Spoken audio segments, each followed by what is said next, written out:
Et aujourd'hui, au moment où nous sommes là, devant ce tribunal criminel, vous confirmez qu'il y a effectivement des disparus. Au moment où nous sommes en train de parler de cette affaire, il y a des familles qui n'ont pas retrouvé leurs enfants. Les corps n'ont pas été retrouvés. On ne sait pas où ils sont jusqu'à date. Vous confirmez ça devant ce tribunal? Je ne peux pas confirmer du moment que j'ai eu les mêmes informations que vous. J'ai eu les mêmes informations. Et ces informations, je ne peux pas dire d'emblée, infirmer ou affirmer. C'est des informations que j'ai reçues à date. C'est les mêmes informations à votre niveau que j'ai. Donc c'est dans ces débats vous avez appris, ou bien du 28 septembre jusqu'au 3 décembre, vous n'avez pas appris? Non, pas dans cet intervalle de temps qu'il y a eu des disparus, les parents ne sont pas rentrés en position. Pas dans ce débat. Pas dans ce débat. Les informations circulaient. Et bien avant même la tenue de ce procès, les mêmes informations comme quoi il y a eu des disparus, ça existait, ça persistait, et on en parlait à date. Alors, qu'avez-vous fait? Qu'avez-vous fait pour, puisqu'on nous exhibe ici des actes, des mesures, des actes qui attestent que vous avez pris des dispositions après les événements du 28 septembre en constituant des commissions nationales d'enquête internationales? Alors, dans ce cas d'espèce, quelles mesures avez-vous pris permettant aux parents de ces victimes de connaître où sont partis ces corps? Quelles mesures avez-vous prises? La mesure, ça c'était depuis hier que j'avais institué une commission d'enquête par le biais du ministre des Gardes des Sceaux, en passant par le procureur. Et cette commission était en train de faire son travail jusqu'au moment où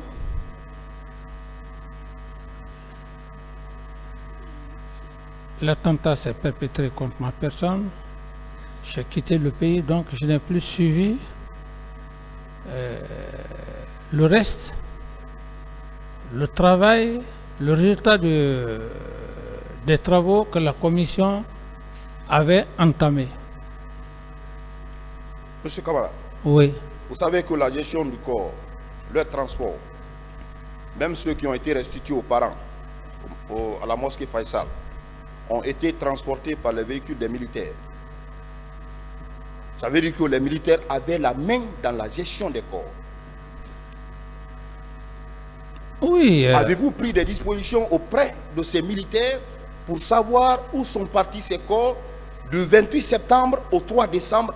Qu'est-ce que vous avez fait concrètement? Oui, mais c'est ce que je vous dis. J'ai dit le compte rendu qui m'a été fait. Ce compte rendu, comme je l'ai dit, au nombre de 57, le ministre de la Santé l'a dit clairement devant cette barre. Et cette commission avait pour mission, pour tâche, d'organiser, de préparer la distribution des corps au niveau des parents éplorés, des familles éplorées. Donc, une commission était là. S'il n'y avait pas une commission pour la restitution des corps, on aurait dit que je n'ai pas pu prendre des dispositions. Mais j'ai pris des dispositions.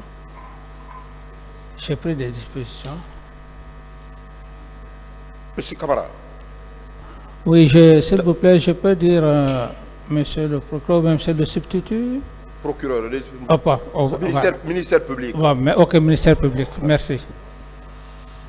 Moi, je voudrais également savoir, il y a une question qui revient toujours. Quand on vous demande de certaines choses, même ceux qui ont été commis et dans l'enceinte du camp Alpha Yallo, les tortures, les séquestrations, et au camp Kundara, des tortures, des séquestrations faites dans ces différents camps. Vous avez toujours dit que vous ne connaissez pas. Oui. Au motif que vous avez fait délégation de pouvoir. C'est quoi la délégation de pouvoir selon vous? Quelles sont les conséquences de la délégation de pouvoir? La délégation de pouvoir, comme il l'indique bien, c'est lorsque le président ordonne à un de ses ministres le rôle que le ministre devrait jouer en matière de santé. Je prends en matière de santé, le président lui délègue ce pouvoir dans l'exercice de ses fonctions. Alors, vous déléguez une partie de vos pouvoirs à un ministre. Tout comme tout gouvernement. Tout gouvernement. Voilà. Ce qui voudrait dire par ricochet que la délégation, je voudrais rappeler ici, que la délégation n'a jamais été, il n'y a pas une délégation pénale, mais une délégation est un acte administratif, c'est purement administratif. Ça veut dire qu'il y a le supérieur qui donne des instructions et au retour, le subordonné remonte l'instruction à l'hiérarchie. C'est ça la délégation de pouvoir. Selon vous, ce pouvoir de délégation que la loi vous a conféré, vous permettez de donner des instructions? Mais c'est ce que je dis, monsieur le procureur. Comprenez par délégation de pouvoir, quand vous constituez un gouvernement, vous n'allez pas être vous-même ministre de la Santé, ministre de la Justice.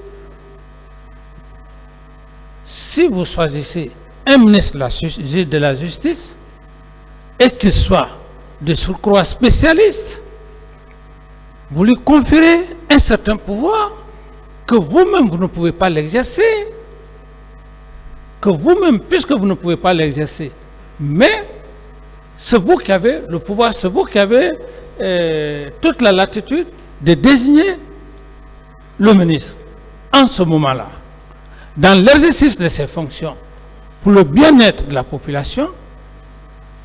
Il vous rend compte. Voilà, c'est ce qui m'intéresse. Oui, mais il vous rend compte. Laissez-le finir. Il vous rend compte, et c'est ce que le ministre de la Santé a eu à faire. Il m'a rendu compte, et j'ai pris tout de suite des dispositions. J'ai créé une commission. Cette commission avait pour rôle d'exécuter tout ce que vous êtes en train de dire, monsieur le procureur. Ce n'est pas moi qui devrais m'occuper de la distribution de corps. Ce n'est pas moi qui devrais faire l'entretien de ceux qui sont morts au niveau de la mort, ou tout au moins de l'autopsie. D'autres questions? Ce qu'on peut retenir, Oui. on peut retenir que la délégation de pouvoir ne veut pas dire absence de coordination ou absence de compte rendu. Vous avez le droit de donner des instructions et ces instructions doivent être remontées par un compte rendu. On est d'accord? Tous les ministres doivent vous rendre compte. C'est ça. Alors, dans ces faits, chaque fois vous dites je ne connais rien, je ne connais rien. Par rapport? Oui. Par rapport à quoi? Par rapport à la gestion des corps, vous ne connaissez pas. Non, mais, Par rapport aux différentes autopsies, vous ne connaissez pas. Par rapport aux attributions du ministre de la Justice, vous ne connaissez pas. Pendant que vous avez délégué le pouvoir et on vous rend compte. Vous pouvez dire à ce tribunal que vous ne savez pas tout ce qui s'est passé? non, mais monsieur le procureur, j'ai été le premier à vous dire, ici, devant cette barre, je n'ai pas dit que je ne reconnais pas le compte rendu que le ministre de de la santé a eu à me faire, j'ai largement expliqué. Et je vous ai même dit, j'ai dit devant cette barre, que c'est moi-même qui aurais appelé le ministre de la Santé. J'ai dit de bien prendre soin du traitement des corps au niveau de la morgue. Alors j'estime que je n'ai pas dit dans le cadre des dispositions, dans le cadre de la santé, que je ne connais pas, encore mieux par rapport à la justice que vous parlez. Hier, j'ai fait état de l'ordonnance, monsieur le procureur. J'ai fait la lecture, le président m'a donné la latitude de faire la lecture. J'ai fait cette lecture où le président de cette commission était bel et bien un spécialiste, un procureur. Est-ce que ça veut dire que je n'ai pas parlé de la justice? Est-ce que ça veut dire que je n'ai pas parlé de la santé? Mais pour tout ce qui concerne la gendarmerie, maintien d'ordre, vous avez dit devant ce tribunal ici, l'état-major de l'armée et l'état-major général de l'armée, vous avez dit beaucoup de choses suite aux différentes questions ici des partis. Vous avez dit que vous ne connaissez pas, que c'était le pouvoir discrétionnaire du chef d'état-major, que vous n'êtes pas informé. C'était par rapport, monsieur le Président, c'était par rapport à cette réunion qui s'est tenue. La question a été posée. À quel moment, à quel instant cette réunion a été tenue? J'ai été clair. J'ai lu le chef d'état-major général des armées. Il a toute la latitude de donner l'heure à ces chefs d'état-major particuliers. À cela s'ajoute le chef d'état-major de la gendarmerie qui ont tenu leur réunion. Ils n'avaient pas besoin de me dire l'heure à laquelle ils doivent tenir leur réunion. Donc si vous dites que je n'ai pas parlé de la gendarmerie, non. Et je crois que le chef d'état-major de la gendarmerie lui-même dans son PV, il a été convoqué par le chef d'état-major de la gendarmerie, du chef d'état-major général des armées. Et je ne crois pas si à un seul instant, contrairement à ce que vous dites, monsieur le procureur, que j'ai dit que je ne connais pas. Ce sont des cas de corps disparus, comme vous le dites, que je disais que je n'ai pas les informations.